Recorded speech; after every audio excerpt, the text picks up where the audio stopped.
যুক্তরাষ্ট্র ও মেক্সিকোর দক্ষিণ সীমান্তে জরুরি অবস্থা জারির বাস্তবায়িত করতে যাচ্ছেন মার্কিন প্রেসিডেন্ট ডোনাল্ড ট্রাম্প। এরই মধ্যে অবৈধ অভিবাসী ঠেকাতে মোতায়েন করা হতে পারে 10,000 মার্কিন সেনা। এ তথ্য নিশ্চিত করেছে আয়ারল্যান্ড ভিত্তিক জরিপ সংস্থা ইন্টারন্যাশনাল মেমো। মূলত সীমান্তে যুক্তরাষ্ট্রের সেনাদের অবস্থান কড়াকড়ি করতে এই বিপুল সংখ্যক সেনা পাঠাবেন ট্রাম্প প্রশাসন। একই সাথে এই দুই দেশের সীমান্তে দেয়াল নির্মাণে নিয়োজিত করা হবে 1,500 সেনাসহ বিমান সহায়তা। একজন সিনিয়র সামরিক কর্মকর্তা জানান, সীমান্তে সেনারা আইন প্রয়োগে জড়িত থাকবে না, প্রাথমিকভাবে শারীরিক বাধা এবং অন্যান্য সীমান্ত মিশন পরিচালনা করবে।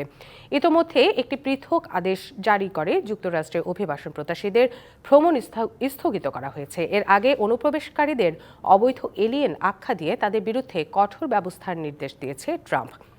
এদিকে অবৈধ অভিবাসীদের সন্তানদের জন্মসূত্রে নাগরিকত্ব পাওয়ার সুযোগ বাতিলে ট্রাম্পের দেয়া নির্বাহী আদেশকে চ্যালেঞ্জ করে 24টি মামলা করা হয়েছে ফেডারেল আদালতে।